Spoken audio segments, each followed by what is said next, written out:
start. I'm for boy English speaking, scared to be a good one. Positive ko.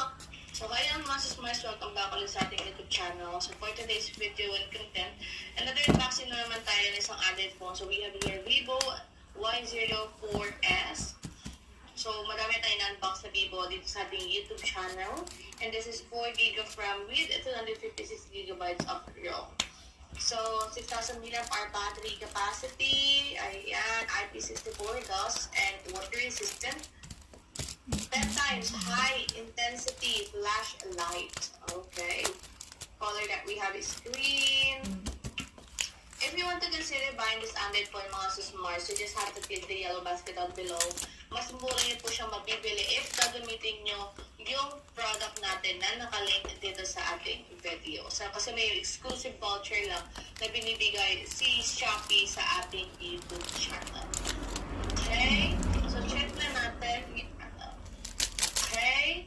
So, check na natin yung inclusion niya. So, igigilid lang natin to. So, we have silicone cases, or silicone case, sorry. We also have here manuals and guidelines. Earphone jack, Type-C charging port. We also have microphone. Left corner, we have SIM tray. Yeah, SIM tray. Okay.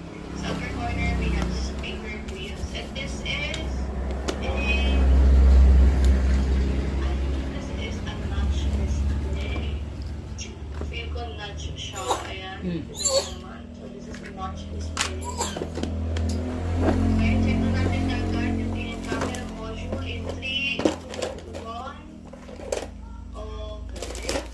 So, we have two lenses here. My flashlight and flash.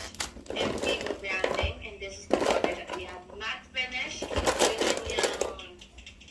Yung kanilang camera module, medyo nagkakatalo lang sila sa branding kung saan nila ilalagay. Madalas pag ganito, gano'n, and then may mga effect pa silang ina-add. Hindi pa nag-add ng another tone of color, but this one is just a plain green with glaring effect if i-detail mo siya. Pero plain lang siya. Alright?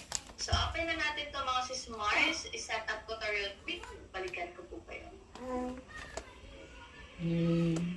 So, yun, na-set up na natin siya mga susmars. As you can see, tignan natin kung paano siya ka-smoothable.